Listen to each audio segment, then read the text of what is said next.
L'Espagne cherche à comprendre ce qu'il s'est passé. 4 jours après l'arrivée de dizaines de milliers de migrants en provenance du Maroc dans l'enclave de Ceuta, tous les regards se tournent vers Rabat. ¿Qué responsabilidad tiene Marruecos en la crisis migratoria de Ceuta, la mayor de los últimos años? Estamos viendo las imágenes constantemente. Es evidente que esto no sucede si Marruecos no quiere que pase. La pregunta es ¿qué quiere Marruecos o qué le ha molestado? Les interrogations se multiplient. Restent les faits. En fin de semaine dernière, des dizaines de milliers de migrants marocains et subsahariens essentiellement ont rallié l'enclave espagnole de Ceuta. Au moins 72 personnes ont perdu la vie pendant la traversée. Nous, on attend quand le gouvernement espagnol va faire avec nous une solution. Comme ça, on va rentrer à l'Europe. À ce jour, l'écrasante majorité des migrants a été renvoyée au Maroc et la situation semble revenue sous contrôle. Mais en Europe, le malaise ne s'est pas dissipé. Certains dirigeants européens accusent l'Espagne d'avoir créé elle-même un appel d'air en régularisant temporairement plus d'1 demi-million de personnes. Face à la polémique, les ministres de l'Intérieur de l'Union européenne ont décidé de se réunir demain, en urgence et en plein cœur de l'été. Giorgia Meloni qui a annoncé jeudi soir vouloir la suspension de Schengen pour les liaisons aériennes et maritimes avec Madrid. Et le relais, il est venu d'Helsinki. La ministre finlandaise de l'Intérieur, Mari Rantanen, elle écrivait ce vendredi, regardez, l'Espagne a totalement échoué à protéger la frontière extérieure de l'espace Schengen contre les intrusions. Cela ne peut pas continuer ainsi. Alors que les 27 affichent des divergences, peut-on encore imaginer une politique commune sur la question migratoire? Comment expliquer l'épisode de Ceuta? Voilà, pour en débattre ce soir, nous recevons Adina Revol. Bonsoir. Bonsoir. Vous êtes essayiste, ancienne porte-parole de la Commission européenne en France. Et selon vous, l'Europe ne possède aucune compétence sur l'immigration légale. Décider ou non des régularisations relève de chacun des États. Ce week-end, dites-vous, les dirigeants européens se sont ridiculisés. À vos côtés, Serge Slama, bonsoir. Vous êtes professeur de droit public à l'université de Grenoble-Alpes. Vous êtes aussi membre du centre de recherche juridique. Selon vous, Pedro Sanchez, donc Premier ministre espagnol, n'a pas provoqué d'appel d'air en régularisant puisque les statistiques montrent au contraire une baisse des entrées en Espagne au lieu de faire de la surenchère verbale. Dites-vous, les 26 autres pays auraient plutôt dû activer le mécanisme de solidarité. Et puis William Tay, bonsoir. Bonsoir. Vous êtes politologue, président du think tank Le Millénaire. Selon vous, la grande vague migratoire n'est pas derrière nous, mais reste à venir. Cela s'explique notamment par la multiplication des guerres et par des tendances démographiques totalement asymétriques. Et pour entamer ce débat, c'est avec vous, Paul, et le chiffre du jour. 22 comme le nombre de pays qui ont réclamé une réunion d'urgence qui aura lieu demain sur la crise migratoire à la manœuvre. Avec une lettre ouverte, la première ministre italienne Giorgia Meloni qui a annoncé fermer Schengen, ne plus appliquer la libre circulation avec l'Espagne, renforcer les contrôles aux frontières, soutenue par son homologue Danemark, Mette Frederiksen. Parmi les autres signataires, signale le chancelier allemand Friedrich Merz, mais pas le Portugal ni la France. William Tay, pourquoi la France n'a pas signé cette lettre ouverte, cet appel ce week-end ? Parce que je pense qu'Emmanuel Macron, déjà, il n'était pas forcément en faveur de toutes les mesures qui ont été mises en place par l'Union européenne, notamment sur la directive retour, il était contre la mise en place des hubs. Et puis aussi, Emmanuel Macron est en fin de mandat, il doit sillonner son image de marque, on ne sait pas ce qu'il veut faire par la suite, et donc peut-être qu'il ne peut pas se brouiller avec un dirigeant en place, notamment Pedro Sanchez, c'est le premier élément. Le deuxième élément aussi, c'est que d'un point de vue concret, Emmanuel Macron a toujours été européen, et la suspension de l'espace Schengen n'est pas permise par les traités européens, mais vous pouvez le faire de manière factuelle. C'est-à-dire que théoriquement, vous ne pouvez pas exclure l'Espagne. Mais si tous les pays décident de rétablir leurs frontières avec l'Espagne, de facto, vous sortez l'Espagne de l'espace Schengen. Et donc je pense qu'Emmanuel Macron, étant européen de nature, ne veut pas sortir de la philosophie européenne. Et donc pour toutes les raisons cumulées, je pense que la France n'a pas voulu signer cette lettre d'intention. On va parler de l'espace Schengen dans un instant, mais juste avant, Adina Revol, si on remonte un peu en arrière, c'est assez intriguant, et on l'a vu dans le sujet d'Amira Swilem, c'est le Maroc, on le sait, qui surveille de près sa population, qui aurait laissé passer, donc partir et revenir ensuite près de 60 000 personnes. On peut quand même s'étonner en fait de ce scénario, non ?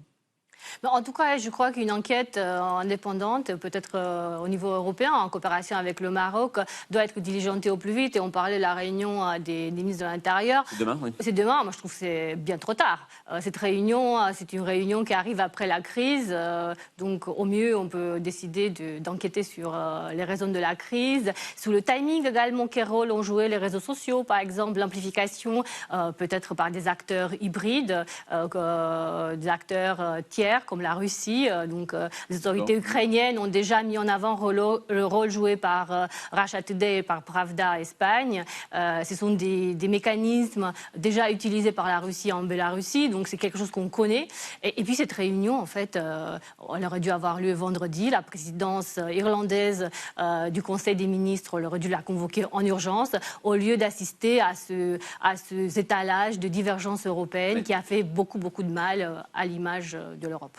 L'un des événements qui frappe aussi ces dernières heures, c'est le silence de Rabat, c'est le silence du Maroc, seulement un communiqué laconique ce matin. Est-ce qu'il y a une forme d'instrumentalisation, Serge Slama, peut-être à des fins politiques, voire, j'ose le mot, politicienne? Alors peut-être de politique intérieure. Alors d'une part, les relations diplomatiques entre l'Espagne et le Maroc sont complexes parce que c'est l'ancien colonisateur et c'est une enclave, deux enclaves même, Ceuta et Melilla, dans le territoire africain, marocain. Et donc, il y a probablement une instrumentalisation qui est liée au contexte marocain actuel. On était dans une fête du trône. On a peut-être prochainement dans une fin de régime, une passation. Enfin, les choses évoluent au Maroc. Fin de règne de Mohamed VI. Fin de règne. Et donc, on l'a vu avec Bouteflika en Algérie. Dans ces fins de règne, il y a souvent des transitions un peu compliquées, des luttes d'influence. Et on pourrait peut-être expliquer le fait qu'autant de migrants aient réussi à passer sans être arrêtés par ce contexte marocain très spécifique. Alors on va voir la carte justement de ces deux enclaves espagnoles, Ceuta et Melilla. C'est assez étonnant parce que, on le sait, William Tell, le Maroc revendique. Et en fait, on le voit aussi avec d'autres qu'on appelait auparavant confettis d'empire. En fait, on se demande si c'est pas un peu toujours incongru de la part de l'Espagne. Ça paraît complètement hors d'âge. Peut-être que l'Espagne ait encore des possessions au Maroc. Ça peut apparaître d'un point de vue historique et d'un point de vue après ce qui s'est passé depuis la Deuxième Guerre mondiale comme incongru. Mais ensuite, après, est-ce que l'Europe et l'Espagne ont intérêt à lâcher ces positions? On ne le peut pas. Maintenant, on sait que les grands empires veulent se battre pour le contrôle des routes commerciales. Or, on a besoin de ces deux enclaves, notamment pour contrôler le détroit de Gibraltar. Donc, d'un point de vue vraiment stratégique, l'Europe, pour la maîtrise de ses voies navigables, ne peut pas lâcher l'enclave de Ceuta et ne peut pas abandonner l'Espagne. C'est le premier élément. Le deuxième point, sur le cas du Maroc, et ce qui interroge notamment, c'est pourquoi est-ce que le Maroc, si par cas c'est vrai, et qu'ils auraient organisé ou laissé faire un tel passage, notamment lorsque vous comparez, lors de la vague de 2015, vous étiez à 1,8 million de franchissements de frontières, et donc à peu près une moyenne de 4 000, 5 000 passages par jour. Là, vous êtes à 60 000, donc c'est beaucoup plus important. Vous avez très rarement des passages à 60 000. Donc, c'est pour ça que la rumeur d'une organisation, ou qu'un État puisse organiser, ou que des organisations puissent le faire, est possible. Moi, là où je mets une limite, c'est est-ce que le Maroc a intérêt à le faire? Premier point, c'était pendant la fête du trône.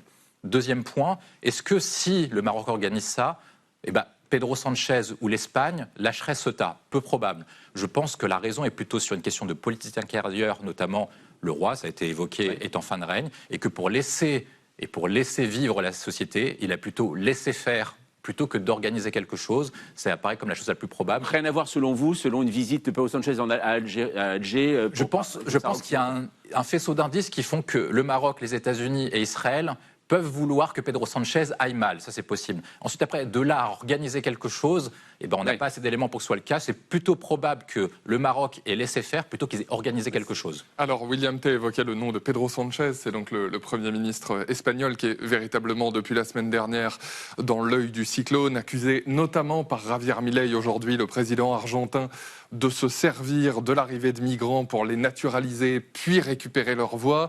La droite et l'extrême droite, dans son propre pays, s'engouffrent dans la brèche. Je vous propose d'écouter le leader de Vox, Santiago Abascal.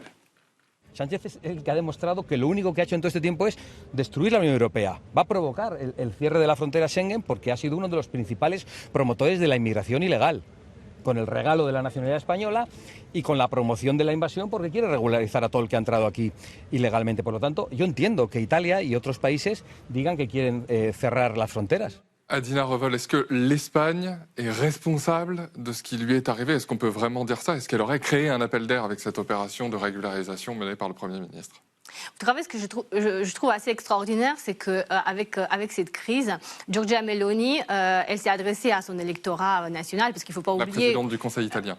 Oui, voilà. Elle s'est adressée à son électorat national. Il ne faut pas oublier qu'elle-même a utilisé ce qu'on appelle les decreto flussi pour faire venir des immigrants légaux en Italie, parce qu'on ne décrète pas la démographie. Et il y a une question démographique qui est la même pour partout dans l'Union européenne. Oui, mais et là, donc, excusez-moi, mais Giorgia Meloni, elle dit pas, elle ne régularise pas. Elle dit, je donne des droits au travail à ces immigrés pas régularisés. Donc, en fait, la question, c'est vraiment ça. Est-ce qu'aujourd'hui, Pedro Sanchez a-t-il créé un appel d'air, à votre avis? On tape beaucoup sur Pedro Sanchez, alors qu'il a effectivement régularisé des demandeurs, des ressortissants en situation irrégulière en Espagne, donc 1,2 million. C'est pour 1 an, donc c'est renouvelable tous les ans, aussi à cause de sa démographie, entre autres. Donc c'est pour ça que je faisais la comparaison. Mais en fait, la question est plus globale, c'est qu'on tape sur l'Espagne, qui en fait finalement, les rentrées à Ceuta en temps normal ne sont pas énormes, donc beaucoup moindres qu'en Italie, sur la route méditerranéenne. Et donc finalement, l'Espagne a aussi été un pourvoyeur de solidarité lorsqu'il y a eu la crise du Bélarus.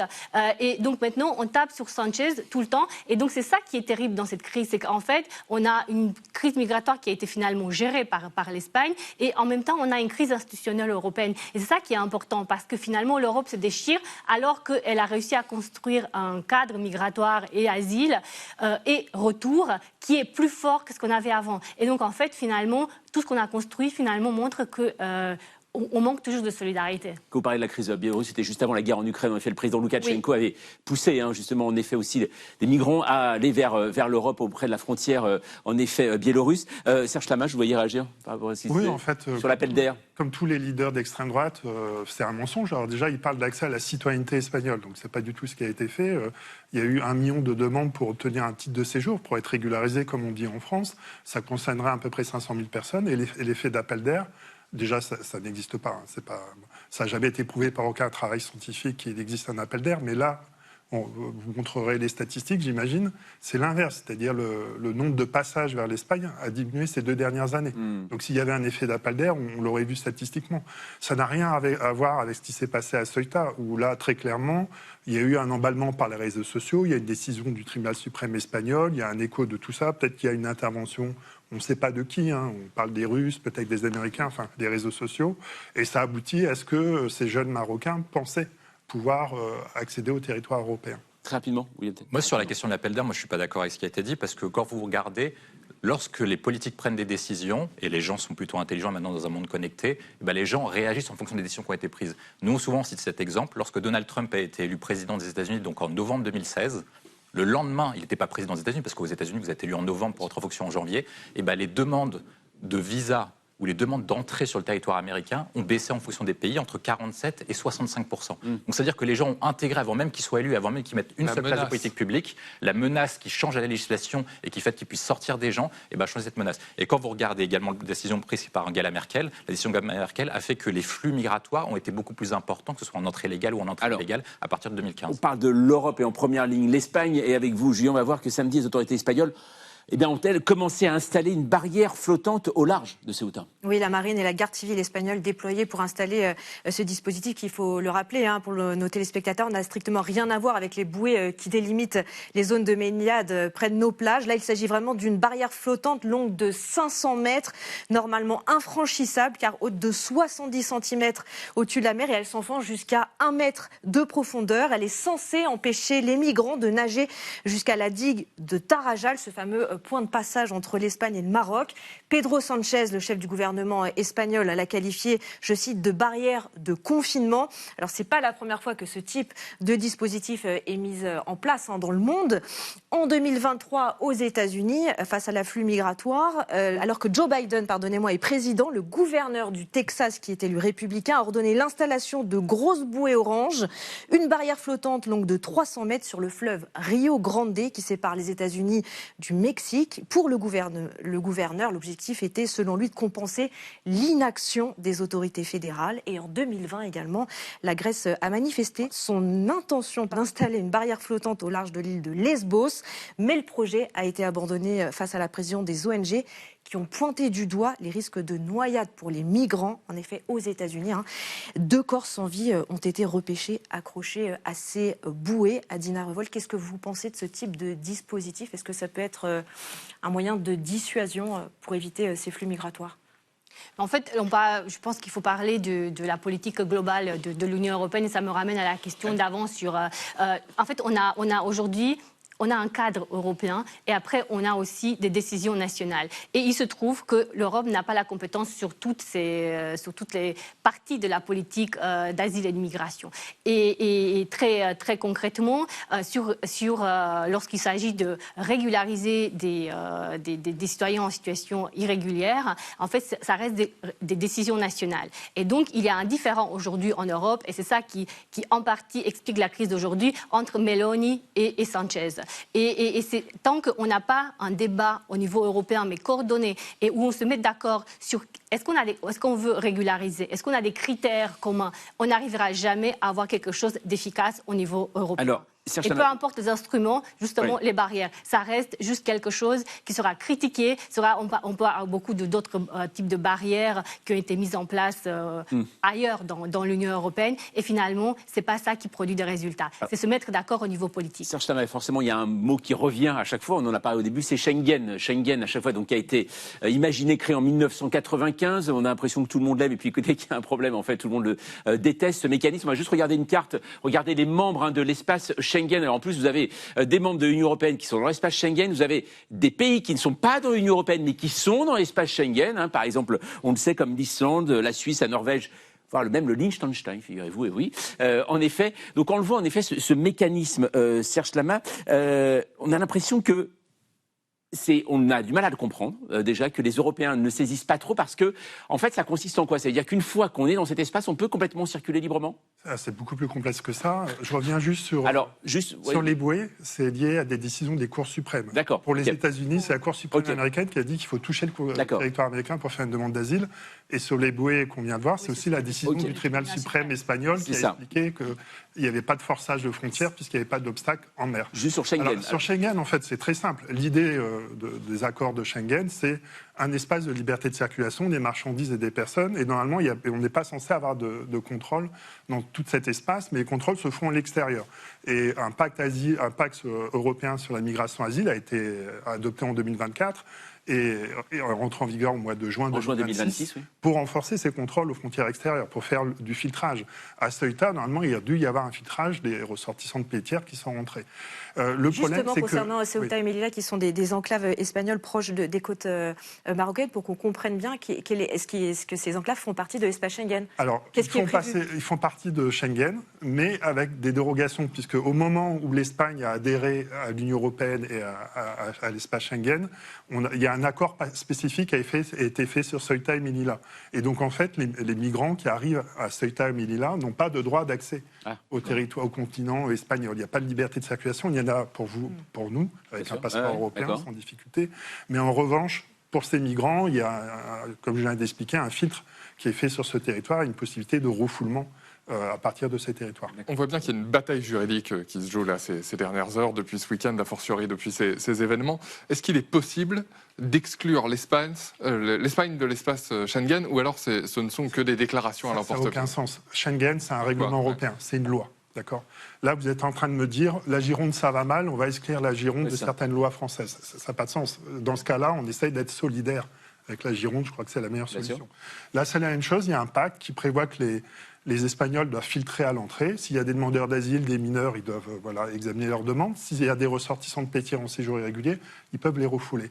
Mais quand il y a un afflux de migrants comme celui-là, ce qui devait être mis en œuvre, c'est un mécanisme de solidarité. Ça fait partie du pacte. Un des 9 règlements est sur le mécanisme de solidarité. Le pacte asile et immigration, donc, qui rentre en application le 12 juin dernier. Voilà. C'est ça. Et donc là, il y aurait dû y avoir la solidarité des autres États européens. On n'aurait pas dû rétablir les contrôles frontaliers partout. Il n'est pas possible de suspendre Schengen, sauf à sortir l'Union européenne. Donc voilà. Mais en revanche, il est possible de rétablir les contrôles. Alors la preuve, en France, on l'a rétabli depuis le 13 novembre 2015. Depuis la COP21, puis les attentats. Sans discontinuer, les Français ont rétabli les contrôles. Vous ne pouvez pas annoncer le rétablissement, puisqu'ils étaient déjà rétablis en France. On va le voir. On va aller sur notre archive du jour qui va nous emmener en février 2001 à Saint-Raphaël, où va s'échouer le cargo East Sea, avec à son bord 908 réfugiés kurdes, à la stupéfaction générale. Des visages pétris de fatigue sur lesquels on lit aussi la faim, la soif, le froid. Il était près de 4 heures ce matin lorsqu'un cargo d'une 50aine de mètres battant au pavillon cambodgien s'est échoué au large d'une plage de Bouloris, près de Saint-Raphaël, à 20 mètres du rivage, entre sable et rochers. À son bord, près de 1200 personnes, essentiellement des Kurdes irakiens, des enfants aussi, plusieurs centaines, dont plus de 100 ont moins de 5 ans. Durant la traversée, 3 accouchements auraient eu lieu, mais fort heureusement, les secours n'ont relevé aucun cas sanitaire grave.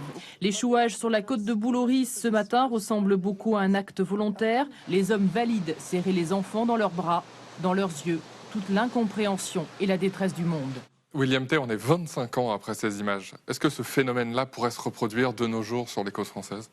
Oui, c'est évident que ça va se reproduire. Et moi, je pense que, de toute façon, vous avez plusieurs raisons qui font que la vague migratoire va être de plus en plus forte dans les années à venir. Premièrement, le cycle géopolitique n'est pas le même que celui qu'on a connu post-Deuxième Guerre mondiale. L'ONU est beaucoup moins efficient pour résoudre les conflits. Vous avez plus de superpuissances capables de gérer toutes les affaires du monde ou une superpuissance capable de tout régler, ce qu'on appelle le gendarme du monde, les États-Unis.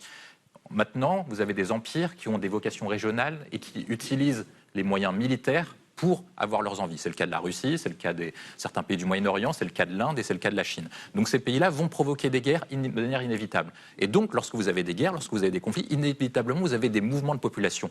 Or, quand vous regardez le contexte international, vous avez des pays qui ont mis en place ce qu'on appelle des restrictions et des mesures de protection aux frontières. C'est le cas des États-Unis, c'est le cas de l'Australie, etc. Donc quand vous êtes migrant, vous vivez dans une zone en guerre, dans quelle zone de prospérité vous pouvez aller inévitablement ? Mais il ne reste plus que l'Europe. Et donc, forcément, les gens vont venir ici. En plus, vous ajoutez les conditions climatiques, le fait qu'on aura des problèmes d'agriculture, des problèmes de famine, des problèmes économiques, notamment en Afrique, etc. Donc, inévitablement, des gens vont venir. Donc, c'est inévitable que les demandes d'asile vont augmenter, que les demandes de franchissement illégal vont augmenter aussi, et les demandes légales vont augmenter inévitablement, oui. Rapidement, Dina Révolt, ça veut dire qu'aujourd'hui, l'Europe, avec son pacte asile-immigration, s'est préparée à ce scénario-là, justement, à avoir davantage, aujourd'hui, peut-être de gens qui cherchent refuge sur le vieux continent ?